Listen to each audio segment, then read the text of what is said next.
اب یہ کتاب ہے اصول الدین، اسی دین کے اصول، یہ کسی زمانے میں پیران پیر، پیر دستگیر حضرت غوث اعظم رضی اللہ تعالیٰ عنہ نے بیان کیے تھے۔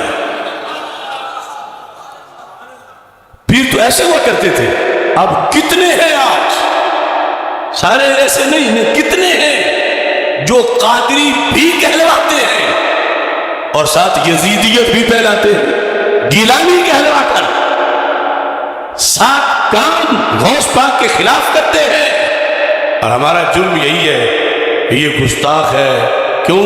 میں آئینہ دکھاتا ہوں کہ میں ان کی نسل سے تو نہیں، میں ان کی نسل کے غلاموں کے غلاموں کے غلاموں کا بھی غلام ہوں، مگر یہ حق تو مجھے میرے اللہ نے دیا ہے کہ میں ان کا فرمان لوگوں کو بتاؤں۔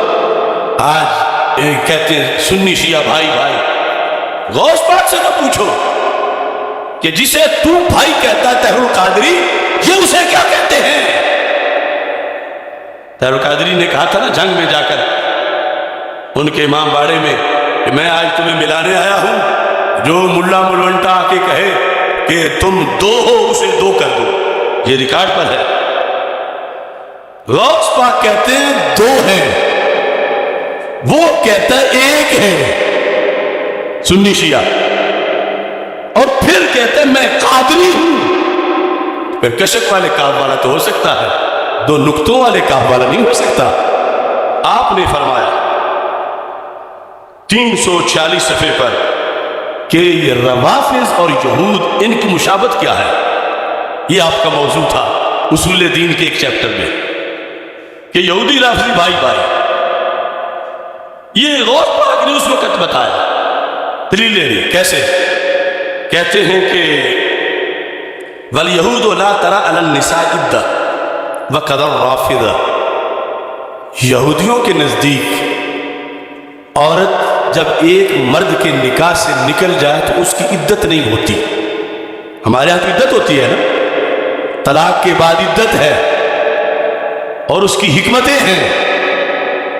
تو غوث پاک کہتے ہیں قدر رافضہ، جیسے یہود عورت کی عدت نہیں مانتے، ایسے روافض بھی عورت کی عدت نہیں مانتے۔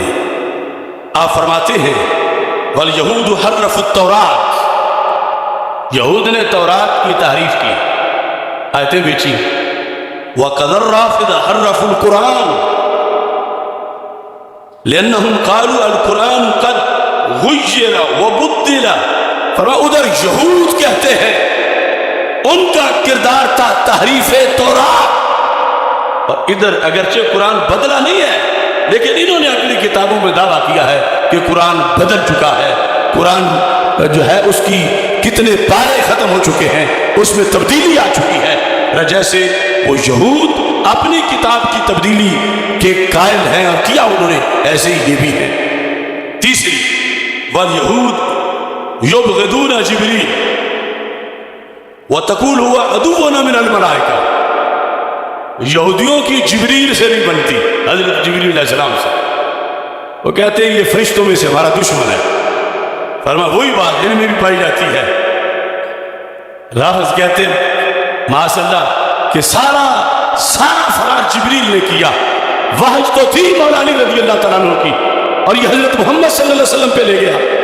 غوث پاک کہتے ہیں، یہود کہتے ہیں لا تصلح الامام لرجل من آل داؤد، یہود کہتے ہیں امام، خلیفہ، امامت ہمیشہ نبی کے بعد ان کی آل میں رہے گی۔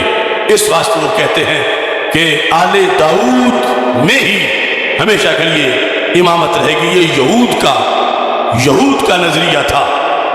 اور غوث پاک کہتے ہیں ایسے ہی ان کا ہے کہ قیامت تک مسلمانوں کا امام جو ہے وہ ضروری ہے کہ اولاد علی میں سے ہو۔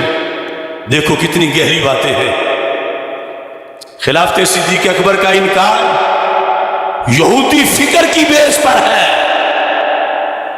لکھا کس نے؟ غوث پاک نے لکھا ہے، غوث پاک لکھ رہے ہیں۔ غوث پاک کہتے ہیں جس نے قادری بننا ہے اس نے رافضی سے ہزاروں میل دور گزرنا ہے۔ آج جو اس طرح جڑے ہوئے ہیں اب ان کو جدا کرنا، سیدھے راستے پہ لانا، اس کو کہتے ہیں تحریک اصلاح۔